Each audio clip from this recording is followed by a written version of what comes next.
The Aeneid by Virgil, Book 6.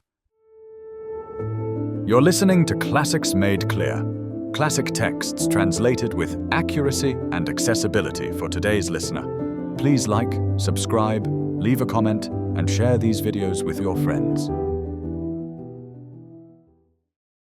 So Aeneas spoke, weeping, and let the reins of the fleet go. At last, he drifted to the Euboean shores of Cumae. They turned the prows towards the sea, and then the anchors, biting firmly, held the ships fast, and the curved sterns lined the shore. A band of young men rushed eagerly onto the land of Italy. Some searched for the seeds of fire hidden in the veins of flint. Some dragged out thick woods, the hiding places of wild animals, and pointed out the streams they found. But faithful Aeneas made his way to the heights where lofty Apollo rules, and from afar he sought the vast cave, the secret place of the dreadful Sibyl. The Delian god breathed into her a mighty mind and spirit, and opened the future to her. Now they entered the groves of Trivia and her golden temple. Daedalus, as the story goes, fleeing the kingdom of Minos, dared to trust himself to the sky on swift wings. He swam through the cold northern air along an unfamiliar path, and at last stood lightly on the hill of Chalcis. Returned here for the first time, he dedicated the oar-like wings to you, Phoebus, and built a great temple. On the doors was the death of Androgeos. Then the sons of Cecrops were ordered to pay the penalty, sadly, 7 bodies of their children each year. The urn stood there with the lots drawn. Across from it, the land of Crete rose up from the sea. Here was the cruel love of the bull, Pasiphae placed beneath it by deceit, and the mixed race and double-formed offspring, the Minotaur, a monument of wicked desire. Here, too, was that famous work, the house of winding paths, the maze that could not be escaped. But Daedalus, pitying the great love of the queen, himself unravelled the tricks and twists of the building, guiding the blind footsteps with a thread. You too, Icarus, would have had a great place in such a work, if grief had allowed it. Twice he had tried to shape your fall in gold. Twice his hands fell from the work, and they would have looked over everything carefully with their eyes, if Achates, who had been sent ahead, had not now arrived, and with him the priestess of Phoebus and Trivia, Deiphobe, daughter of Glaucus. She spoke these words to the king: "This is not the time for such sights. It would be better now to sacrifice 7 young bulls from an unyoked herd, and just as many chosen sheep as the custom requires." After speaking these words to Aeneas, and the men did not delay the sacred commands, the priestess called the Trojans into the high temple. A vast side of the Euboean cliff had been cut into a cave, where 100 wide passages led inward, 100 doors, from which poured out just as many voices, the answers of the Sibyl. They had come to the threshold, when the maiden said, "Now is the time to ask for your fate. The god, look, the god." As she spoke these words before the doors, suddenly her face did not stay the same, nor her color, nor did her hair remain arranged. Her chest heaved, and her wild heart swelled with frenzy. She seemed greater than before, and her voice was no longer mortal, since she was now breathed upon by the nearer presence of the god. "Do you hesitate in your vows and prayers, Trojan Aeneas?" she said. "Do you hesitate? For the great mouths of this awe-struck house will not open before that." And after speaking such words, she fell silent. A cold shiver ran through the hard bones of the Trojans, and their king poured out prayers from the depth of his heart. "O Phoebus, who have always pitied the heavy sufferings of Troy, who guided the arrows and hands of Paris against the body of Achilles, under your lead I have entered many seas as I travelled across great lands. I have reached deep into the lands of the Massilians and the fields that lie along the Syrtis.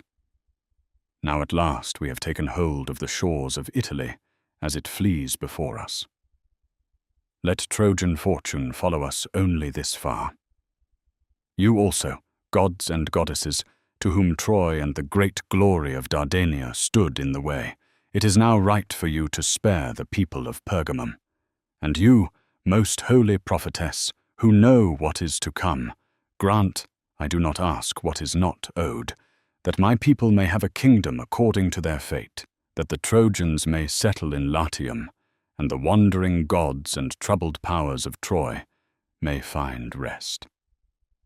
Then I will build a temple of solid marble for Phoebus and Trivia, and I will establish sacred days in the name of Phoebus. Great sanctuaries also await you in our kingdom. Here I will place your oracles and secret prophecies spoken to my people, and I will set apart chosen men for you, gracious lady. Only do not entrust your songs to leaves, lest they fly about in disorder and become a mockery in the swift winds. I beg you, sing them yourself."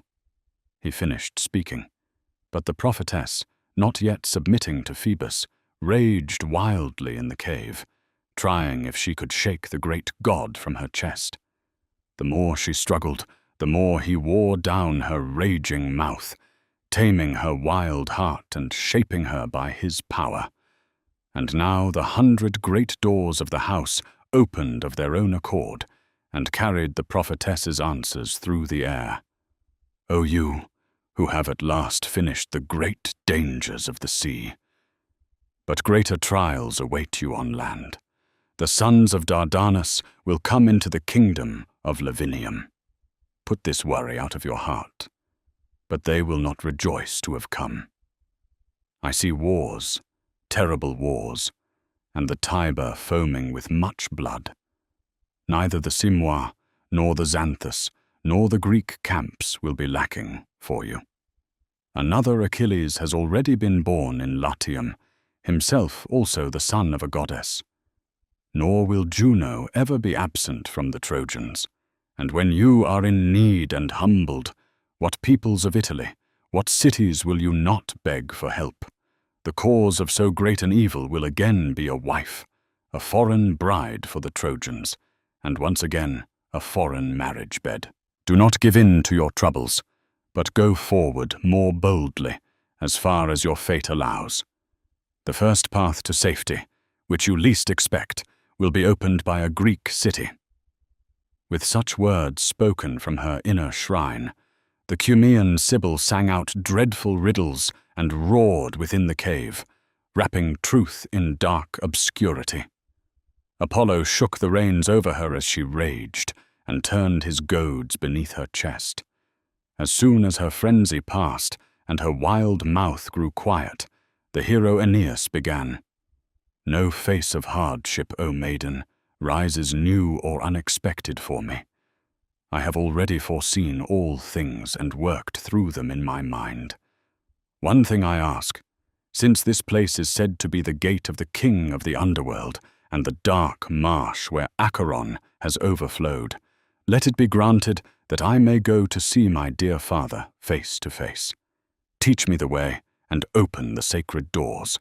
I carried him on my shoulders through fire and 1,000 flying weapons, and rescued him from the middle of the enemy.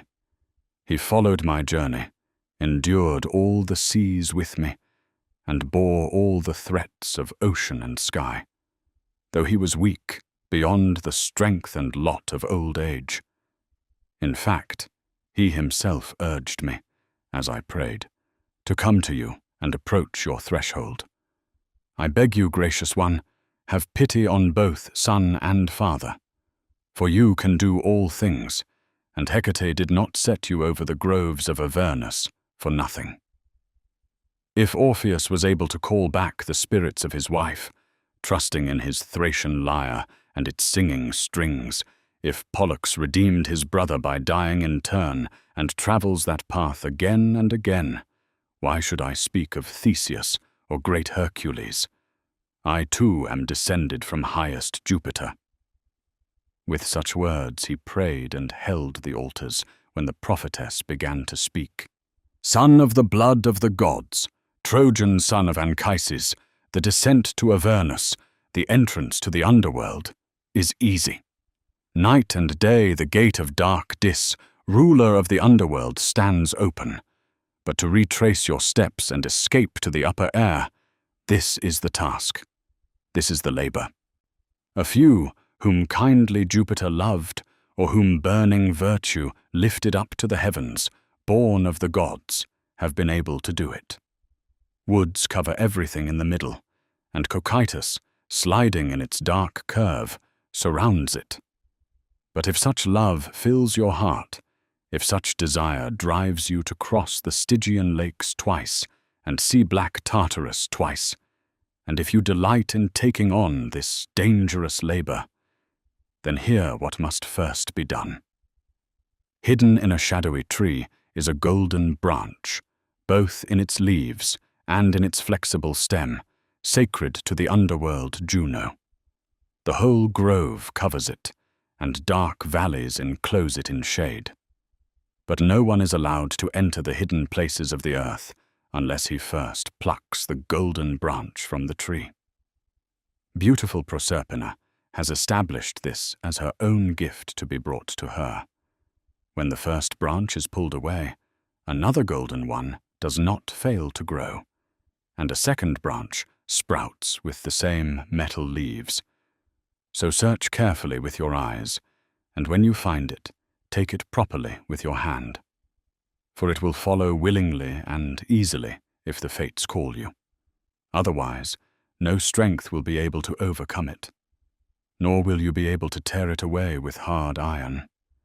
Besides this, the lifeless body of a friend lies for you, alas, you do not know it, and pollutes your whole fleet with death, while you seek answers and stand at our threshold.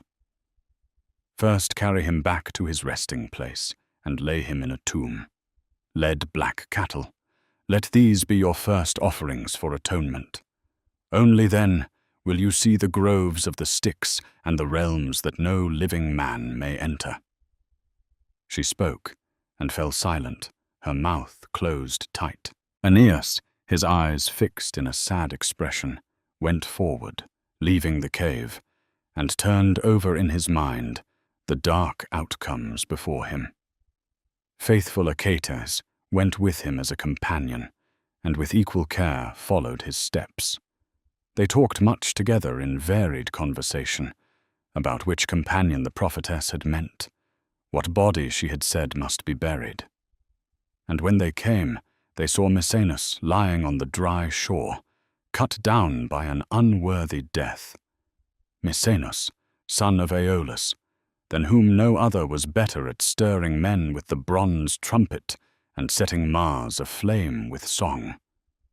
He had been a companion of great Hector, and around Hector he went, marked by his trumpet and his spear, calling men to battle. After Achilles stripped Hector of life, this most brave hero had joined himself to Aeneas of Troy, following no lesser cause. But then by chance, while he made the seas sound with his hollow shell, madman that he was, and called the gods to compete with his song, jealous Triton, if the story is to be believed, caught him and plunged the man beneath the foaming wave among the rocks. So all of them roared around him with great shouting, especially faithful Aeneas.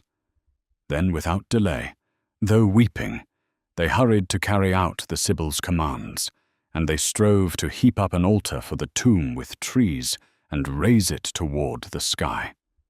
They went into an ancient forest, the deep dwelling place of wild animals. Pines fell. The oak rang out under the blows of axes, ash trunks and splitting oak were cut apart with wedges, and they rolled down huge mountain ash trees from the hills. Aeneas himself, first among them in such work, encouraged his companions and armed himself with the same tools. And as he turned these things over in his sad heart, looking at the vast forest, he spoke this prayer aloud. If only now that golden branch would show itself to us on a tree in this great forest. For the prophetess spoke all too truly about you, Maecenas. He had scarcely finished speaking when, by chance, 2 doves came flying down from the sky before the man's very face and settled on the green ground. Then the great hero recognized the birds of his mother, and rejoicing, he prayed, "Be my guides, if there is any path, and direct your flight through the air into the grove where the rich branch shades the fertile ground. And you, divine mother, do not fail me in this uncertain moment." Having spoken, he followed their tracks, watching what signs they gave and where they moved. As they fed, they flew forward only as far as the eyes of those following could keep them in sight. Then, when they came to the mouth of foul-smelling Avernus, they rose up swiftly, and gliding through the clear air, settled together on the desired tree, from which the gleam of gold shone differently through the branches, just as mistletoe in the woods is often green with fresh leaves in the cold of winter, a plant not sown by its own tree, and surrounds the trunks with its yellow growth. So appeared the golden leaves on the shadowy holm oak, and so the thin metal leaves rustled in the gentle wind. Aeneas at once seized it and eagerly broke off the resisting branch and carried it into the dwelling of the Sibyl. Meanwhile, the Trojans were no less grieving for Maecenas on the shore, and they were bringing final honors to his ungrateful ashes. First they built a great funeral pile, rich with pine wood and split oak, and they wove its sides with dark leaves and set funeral cypress trees before it. They decorated it above with his shining armor. Some prepared hot water and bronze vessels boiling over flames, and they washed and anointed the cold body. A cry of mourning rose up. Then they laid his limbs upon a couch and placed over him purple garments, coverings that were known to him. Some lifted the great bier onto their shoulders, a sorrowful duty, and turning away as their fathers had done, they held the torch beneath it. The piled offerings were burned, incense, food, and bowls of poured oil. After the ashes had fallen and the fire had died, they washed the remains and the thirsty dust with wine. And Aeneas gathered the bones and placed them in a bronze urn. He himself walked 3 times around his companions with pure water, sprinkling them with light drops and a branch of lucky olive. And he purified the men and spoke the final words. But faithful Aeneas placed a great mound over the tomb, and set upon it the man's own weapons, his oar and his trumpet, beneath a high mountain which is now called Misenus after him, and keeps that name forever through the ages. When these things were done, he quickly carried out the commands of the Sibyl. There was a deep cave, vast with a huge opening, rocky and protected by a dark lake and the shadows of the woods above it. No birds could fly over it safely with their wings.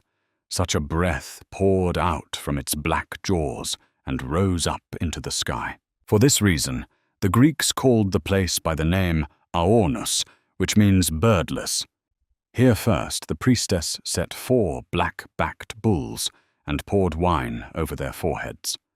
Plucking the highest hairs from between their horns, she placed them on the sacred fires as the first offerings, calling aloud on Hecate, powerful in heaven and in the underworld.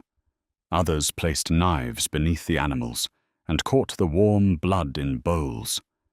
Aeneas himself struck down a black-fleeced lamb for the mother of the Furies and for her great sister, and for you, Proserpina, a barren cow.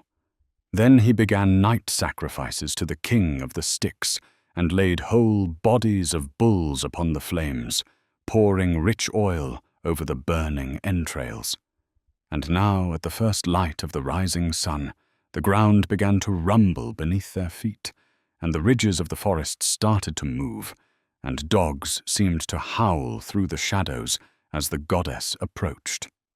"Far away, all you who are unclean," the prophetess cried out. "Leave the whole grove, and you, Aeneas, take up your path and draw your sword from its sheath. Now is the time for courage, now for a firm heart."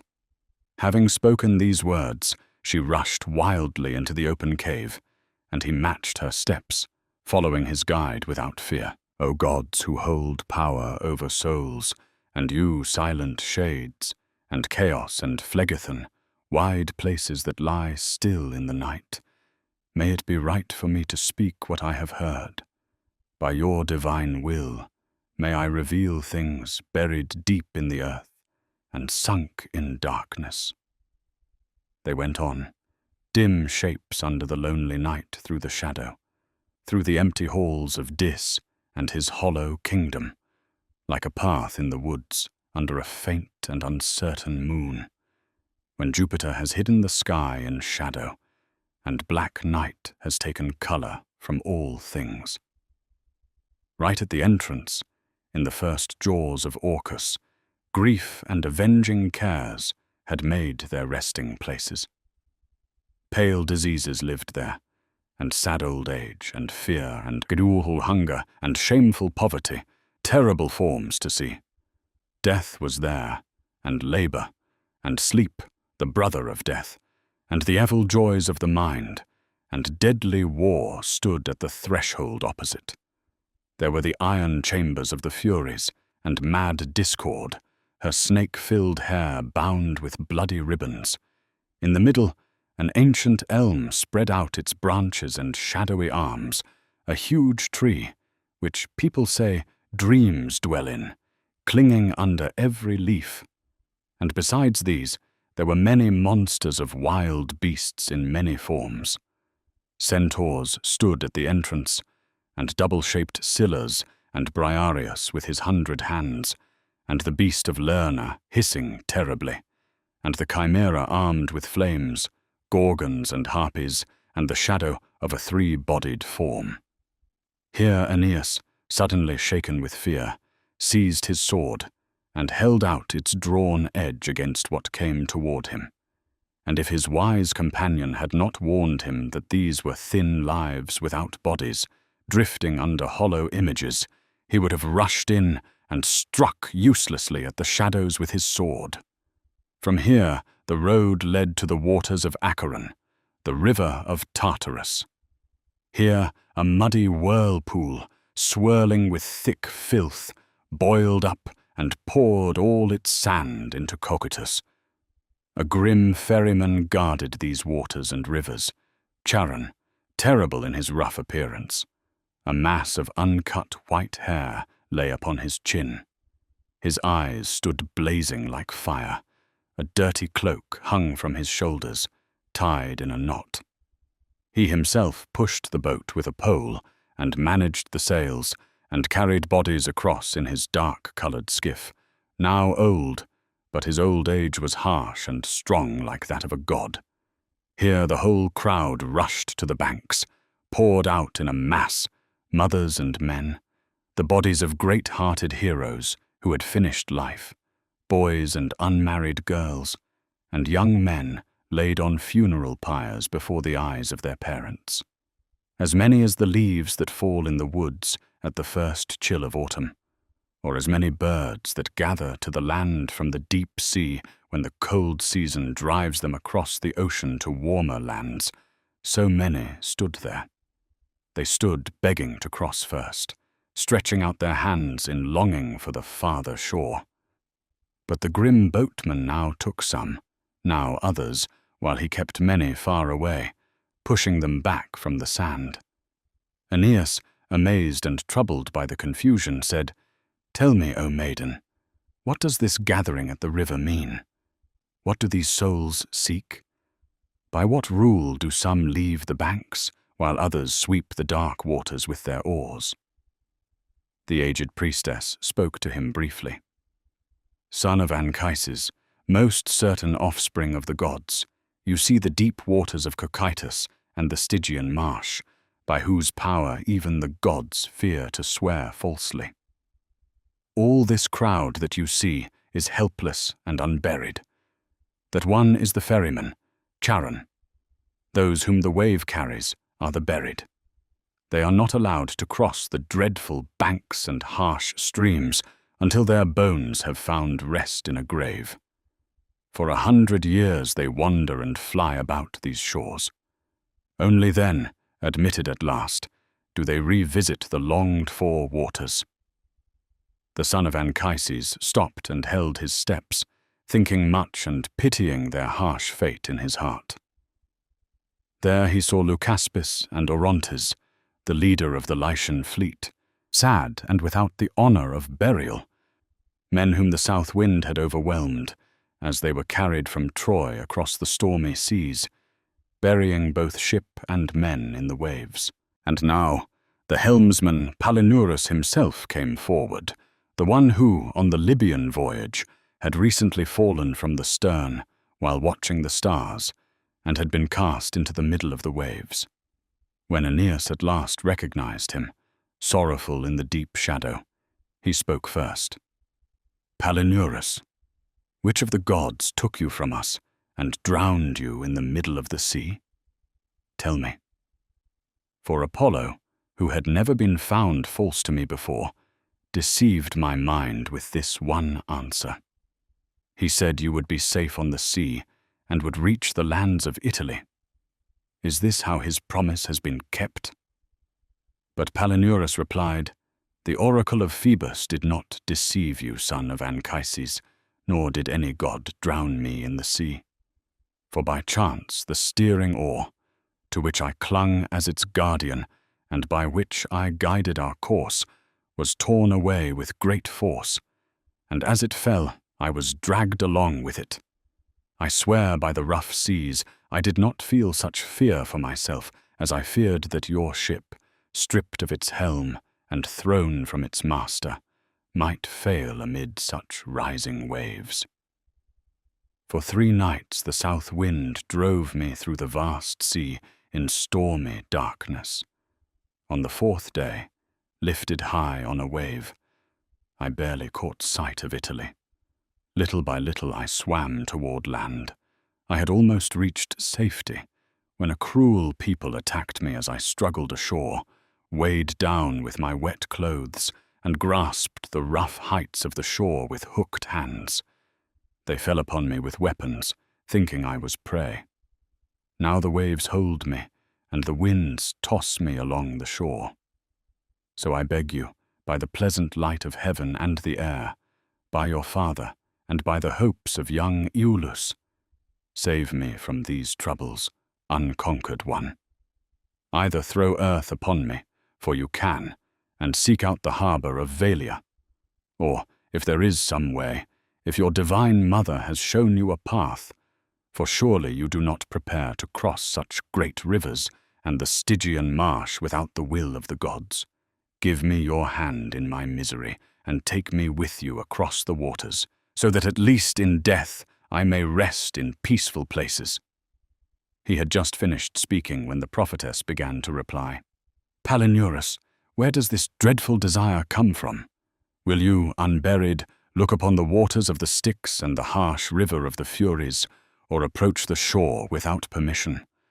Stop hoping to bend the will of the gods with prayer.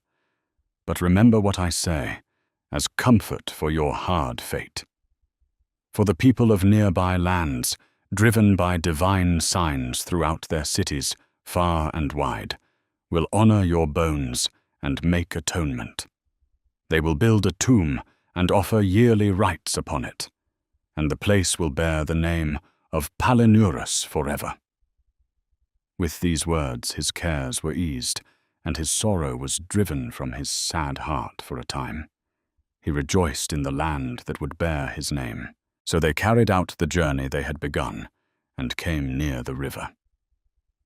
The ferryman, when he saw them from the Stygian water, as they walked through the silent grove, and turned their steps toward the bank, spoke first and challenged them.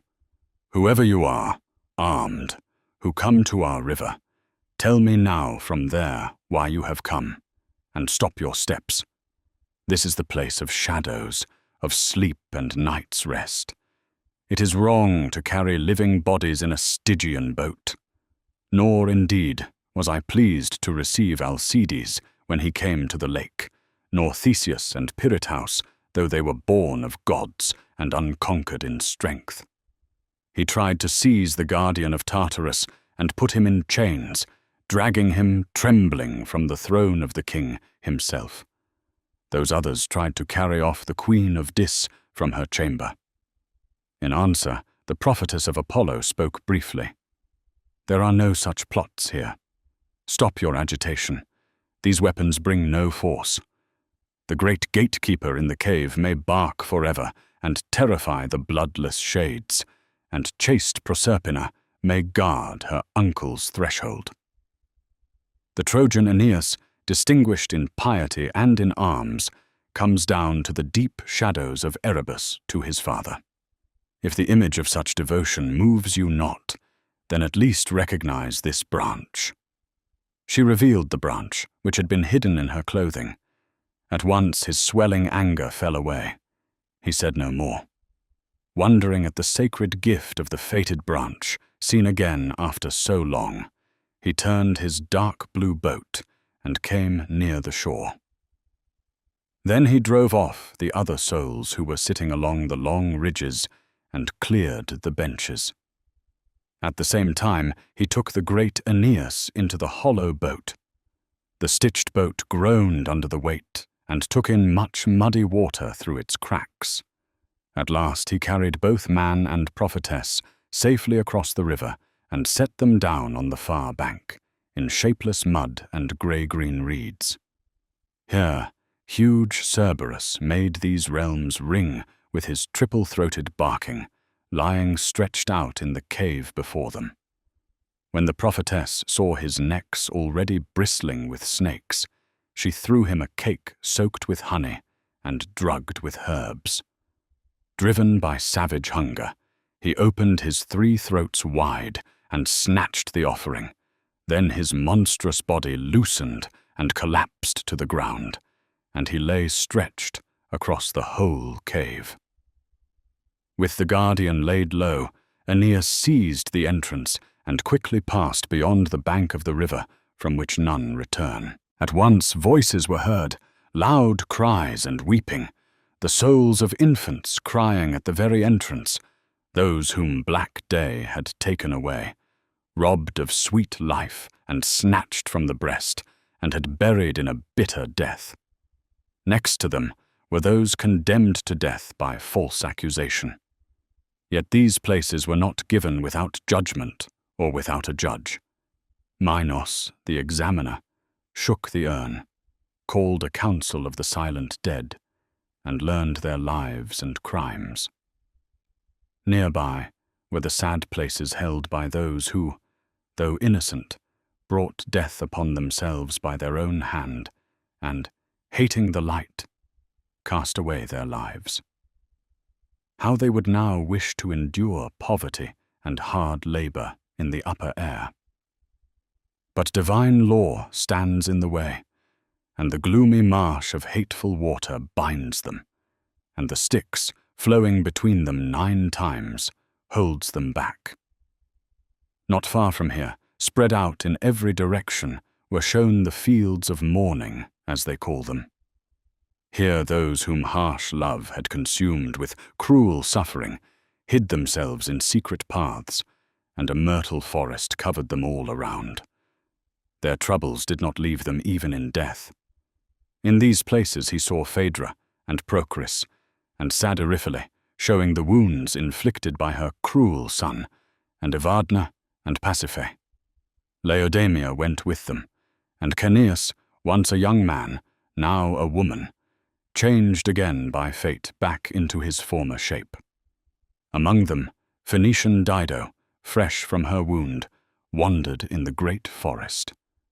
When the Trojan hero first stood near her, and recognized her through the shadows, dim as one who either sees or thinks he has seen the moon rising through clouds at the beginning of the month. He let fall tears and spoke to her with gentle love. Unhappy Dido, was the message true that came to me, that you had died and followed your fate by the sword? Was I, alas, the cause of your death? I swear by the stars, by the gods above, and by whatever truth there is beneath the earth, that I left your shores unwillingly, O Queen. But the commands of the gods, which now force me to go through these shadows, through these rough places and deep night, drove me by their authority. Nor could I believe that my leaving would bring you such great sorrow. Stop your steps, and do not take yourself from my sight. Whom do you flee? This is the last time, by fate, that I speak to you."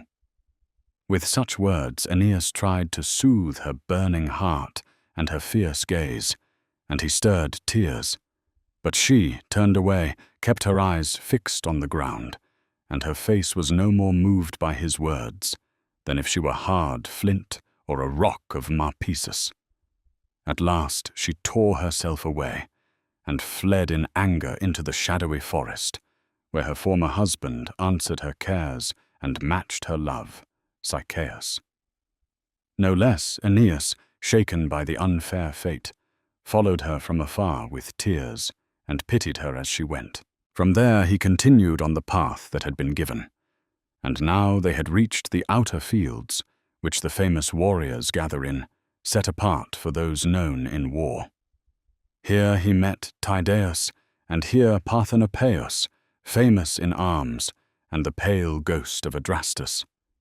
Here were the sons of Dardanus, much wept for in the upper world, who had fallen in war. Seeing them all in long line, he groaned deeply. Glaucus and Medon and Thersilochus, the three sons of Antenor, Polyboetes, sacred to Ceres and Idaeus, still holding his chariot and his armor. The spirits crowded around him on the right and left. It was not enough to have seen him once. They delighted to linger, to walk beside him, and to learn the reason for his coming. But when the leaders of the Greeks and the ranks of Agamemnon saw the man and his shining weapons through the shadows, they trembled with great fear. Some turned their backs and fled, just as they once rushed to their ships. Others tried to raise a cry, but their voices failed them, and the attempt at shouting died on their open mouths. Here he saw Deiphobus, son of Priam, his whole body torn, his face cruelly mutilated. His face and both hands mangled, his temples stripped of ears, and his nose cut away by a shameful wound. Aeneas could barely recognize him as he trembled and tried to hide his terrible injuries, and he spoke to him first in familiar words. "Deiphobus, mighty in arms, born of the noble blood of Troy, who chose that such cruel punishments should be taken upon you? Who was allowed such power over you? The last report I heard said that, worn out from the great slaughter of the Greeks, you had fallen upon a heap of tangled corpses on that final night. Then I myself set up an empty tomb for you on the shore of Rhuetium, and called out to your spirit 3 times with a loud voice. Your name and your arms mark the place. But you, my friend, I could not see or lay to rest in your native land as I left." To this the son of Priam replied, "You left nothing undone, my friend. You fulfilled every duty to Deiphobus and to the spirit of the dead. But my own fate and the deadly crime of the Spartan woman plunged me into these evils. She left behind these marks. For you know how we spent that last night in false joy, and it must be remembered all too well. When the fatal horse came leaping over the high walls of Troy and brought armed men in its heavy belly, she, pretending to lead a dance, drove the Trojan women in wild rites through the city. She herself held a great torch in the middle and called the Greeks down from the high citadel.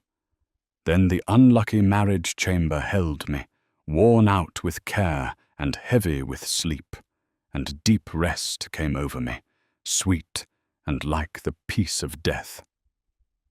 Meanwhile, that noble wife removed all my weapons from the house and took my faithful sword from beside my head. She called Menelaus into the house and opened the doors, no doubt hoping that this would be a great gift to her lover, and that in this way she could erase the memory of her former wrongs.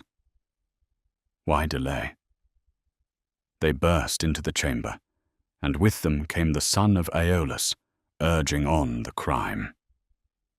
May the gods repay such deeds to the Greeks if I ask for punishment with a righteous voice. But you, tell me in return, what chance has brought you here alive? Have you come driven by wanderings on the sea or by the command of the gods? Or what fate troubles you, that you come to these sunless homes, these troubled places? During this exchange of words, Dawn in her rosy chariot had already crossed the middle of the sky on her heavenly path, and perhaps they would have spent all their time in such talk. But his companion warned him, and the Sibyl spoke briefly. Night is rushing on, Aeneas. We are spending the hours in weeping. This is the place where the road divides into two paths. The right leads beneath the walls of great Dis. This is our way to Elysium. But the left punishes the wicked and sends them to impious Tartarus. Deiphobus replied, Do not be angry, great priestess. I will depart. I will fill up the number and return to the darkness. Go on, glory of our people. Make use of better fortunes. Having spoken only this, he turned away and changed his path. Aeneas suddenly looked back and saw, beneath a cliff on the left, broad walls surrounded by a triple barrier. A rushing river of fire encircled them, Tartarian Phlegethon, rolling along roaring stones. In front stood a great gate, with columns of solid adamant, which no force of men, not even the gods themselves in war, could break down. An iron tower rose into the air, and Tisiphone sat there, clothed in a blood-stained robe, guarding the entrance day and night without sleep. From there could be heard groans and the harsh sound of lashes, then the clanging of iron and dragging of chains. Aeneas stopped and, terrified, took in the noise. What forms of crime are these, O maiden? He said. Tell me, what punishments press upon them? What is this great wailing that rises into the air? Then the prophetess began to speak. Famous leader of the Trojans, it is not allowed for any pure soul to step on this guilty threshold. But when Hecate placed me over the groves of Avernus, she herself taught me the punishments of the gods and led me through all of this. Rhadamanthus of Crete holds these most severe realms, and he punishes and hears their crimes, forcing each one to confess what sins he put off in the world above, rejoicing in his hidden guilt and delaying his punishment until too late. At once Tisiphone, armed with her avenging whip, attacks the guilty, shaking it in fury, and, with snakes raised in her left hand, calls forth her savage sisters. Then at last the sacred gates wing open on their shrieking hinges. Do you see what kind of guardian sits at the entrance?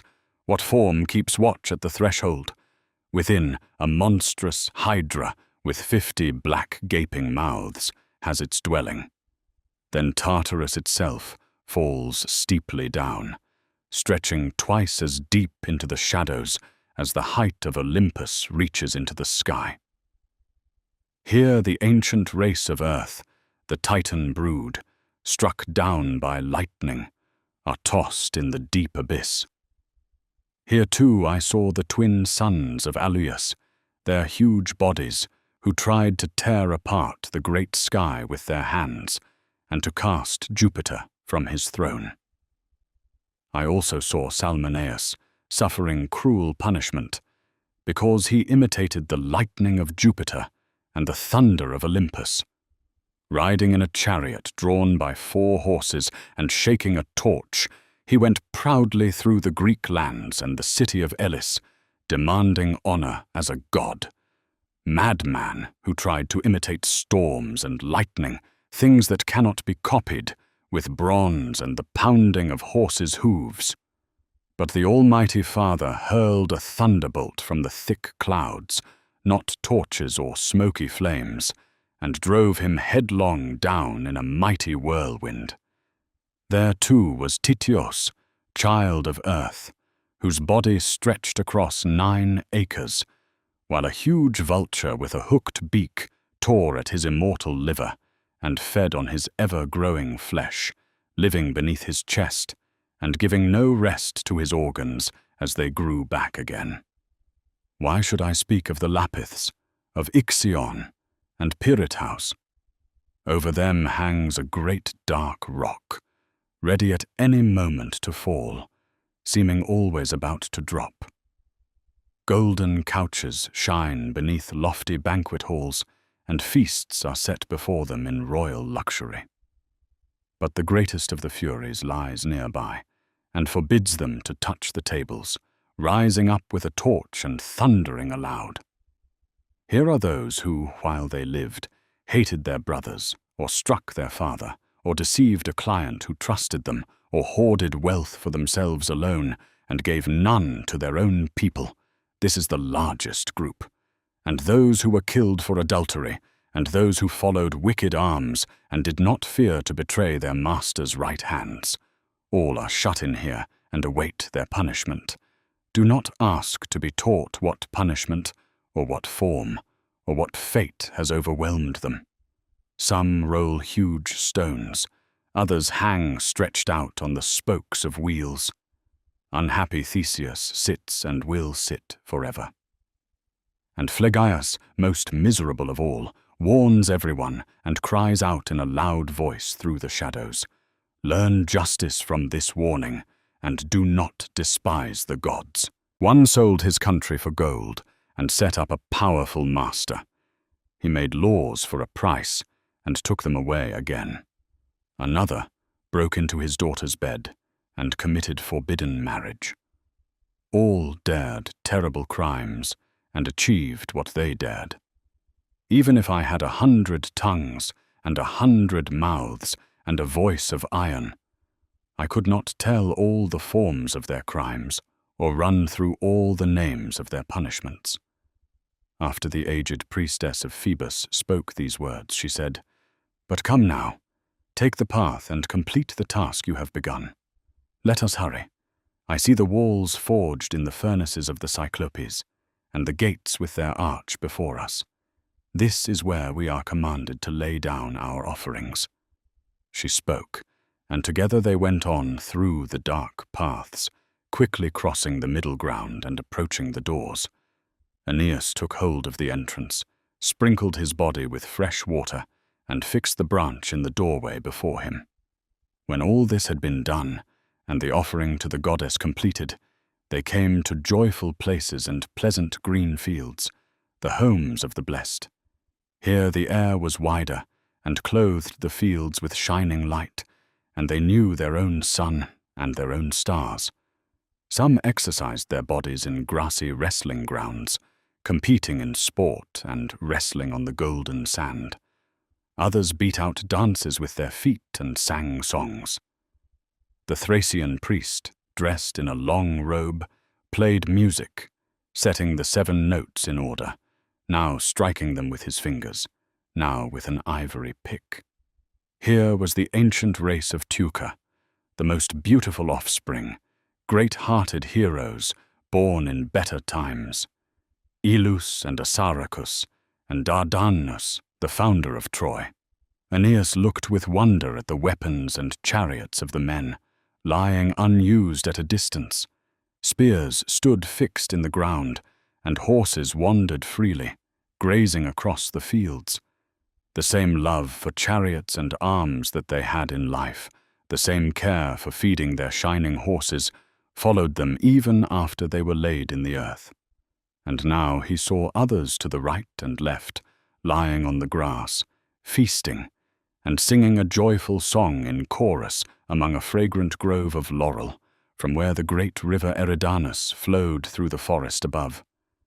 Here were those who had suffered wounds while fighting for their country, and those who had been pure priests while they lived, and those who were faithful poets who spoke things worthy of Phoebus, and those who improved life through the arts they invented, and those who made others remember them through their good deeds.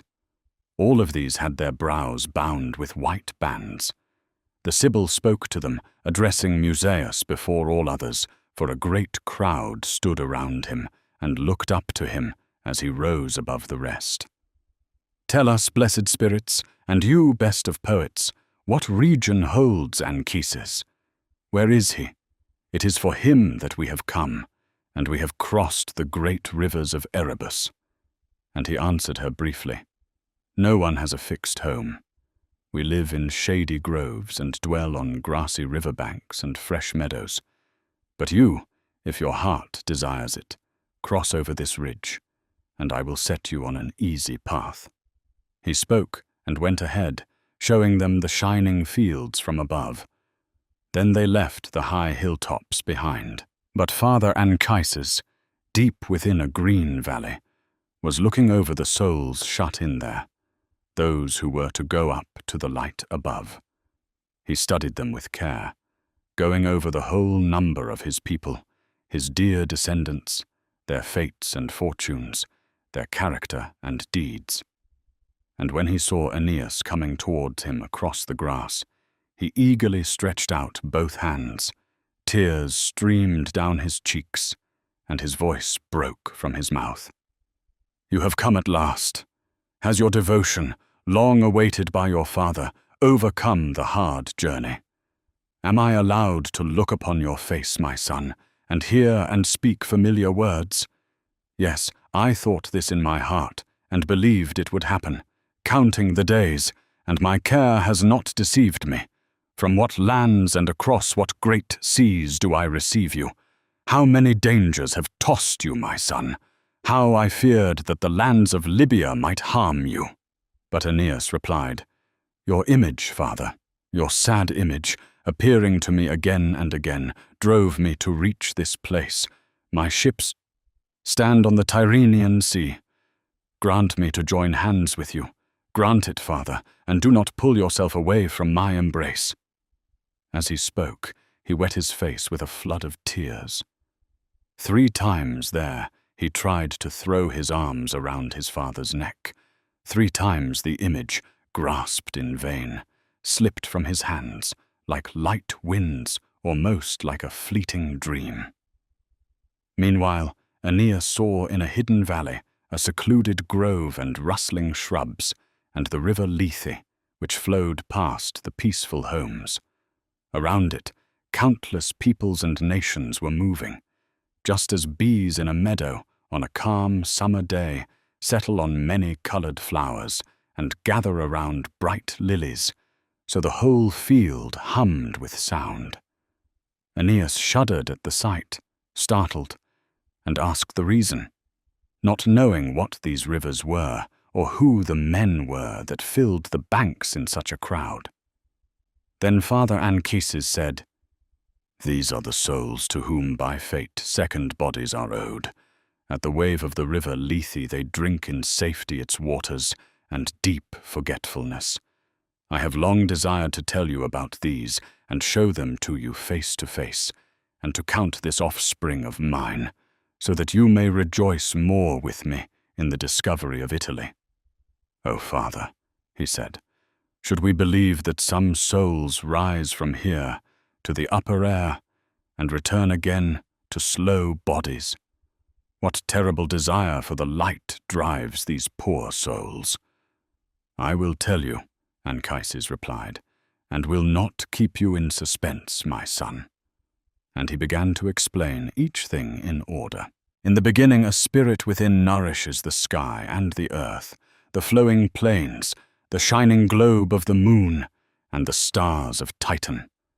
A mind, poured through all their parts, moves the whole mass and mixes itself with that great body. From this come the race of men and of animals, and the lives of birds, and the creatures the sea carries beneath its marble surface.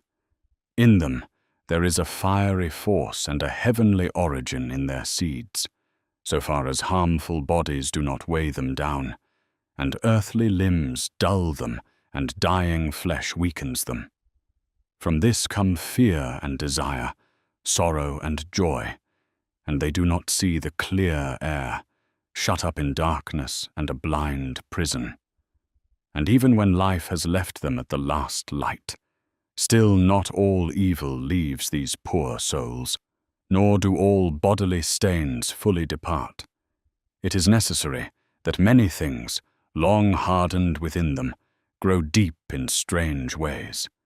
Therefore they are punished and pay the penalty for their old wrongs. Some are spread out empty, hung up to the winds.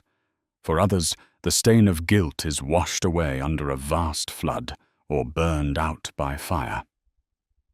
Each of us suffers our own spirit's punishment. Then we are sent into wide Elysium, and only a few take possession of the joyful fields, until a long day, when the cycle of time is complete, removes the deep stain and leaves a pure sense of air and the simple fire of the spirit. All these souls, after 1,000 years, have turned the wheel. A god calls in a great crowd to the river Lethe, so that, forgetful, they may look again upon the upper world and begin again to wish to return into bodies. Anchises had spoken, and he led his son and the Sibyl into the middle of the gathering and the murmuring crowd. He climbed a mound from which he could look over all of them in long line and learn the faces of those who came. Come now, I will explain what glory will follow the Dardanian race, what descendants remain from the Italian people, what great souls will go forward under our name, and I will teach you your destiny.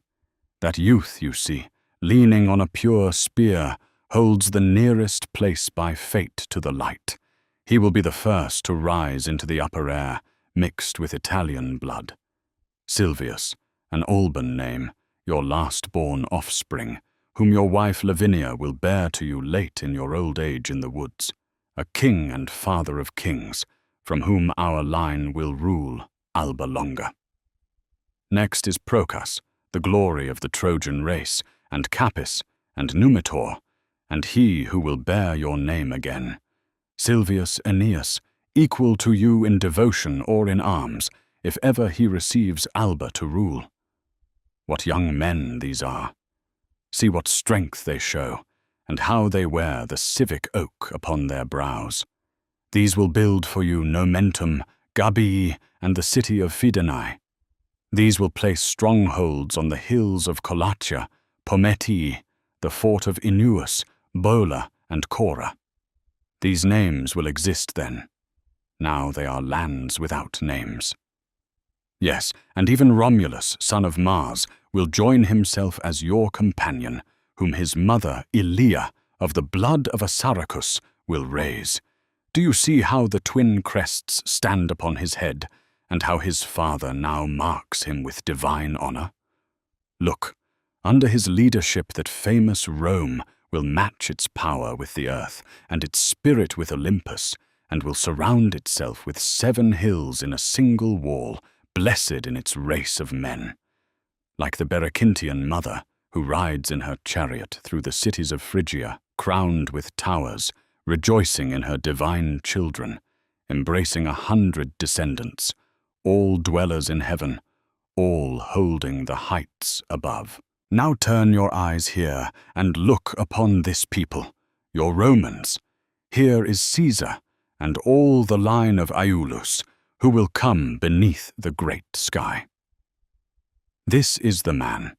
This is the one whom you so often hear promised to you. Augustus Caesar, son of a god, who will establish a golden age again in Latium, in the lands once ruled by Saturn, and will extend his power beyond the Garamantes and the Indians. There lies a land beyond the stars, beyond the paths of the year and the sun, where Atlas, bearer of the sky, turns the axis on his shoulder, set with blazing stars. At his coming, even now the Caspian kingdoms tremble at the prophecies of the gods, and the Maeotian land and the 7 mouths of the Nile are shaken in fear. Not even Hercules travelled so much of the earth, though he struck down the bronze-footed stag, brought peace to the woods of Erymanthus, and made Lerna tremble with his bow. Nor did Liber, who drives his chariot with vine-wreathed reins and leads tigers down from the high peak of Nysa, go so far. Do we still hesitate to stretch our power through courage? Or does fear keep us from settling in the land of Ausonia? Who is that man there, marked by olive branches, carrying sacred offerings? I recognize the hair and the grey beard of a Roman king, the first who will found the city on laws, sent from humble cures and a poor land to a great rule. Numa.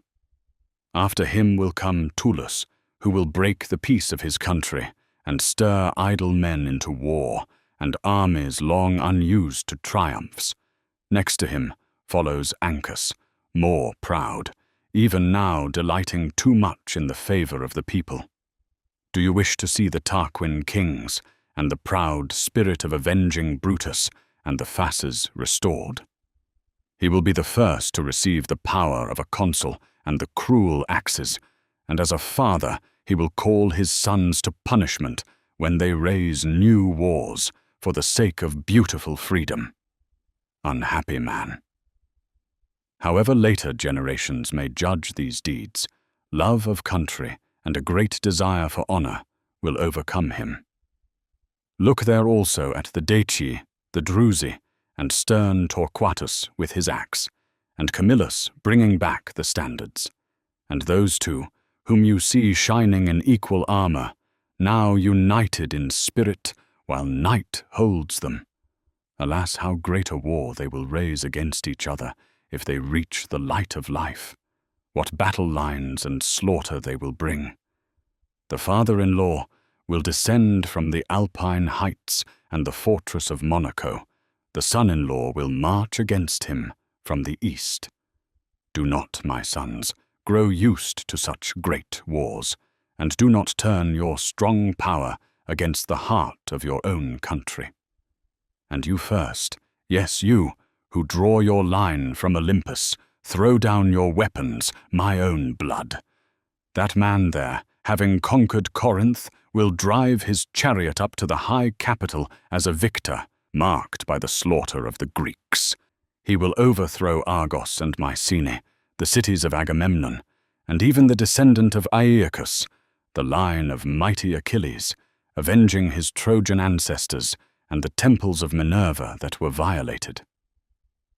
Who could leave you unspoken, great Cato, or you, Cossus? Who could forget the line of the Gracchi, or the 2 Scipios, twin thunderbolts of war, the ruin of Libya, and Fabricius, powerful though poor, or you, Serranius, sowing your field? Where do you hurry me, worn out, you Fabii? You are that Maximus, the one man who restores our state by delaying. Others will hammer out breathing bronzes more gently, I believe, and will draw living faces from marble. They will plead cases better, and trace the paths of the heavens with a rod, and tell the rising of the stars. But you, Roman, remember to rule the nations with your power. These will be your arts, to establish the order of peace, to spare the conquered, and to crush the proud. So Father Anchises spoke, and added these words as they marveled. Look, see how Marcellus enters, marked by the rich spoils he has won, towering as a victor above all men. He will steady the Roman state when a great storm shakes it. As a horseman, he will strike down the Carthaginians and the rebellious Gaul, and he will hang up the 3rd captured arms to Father Quirinus.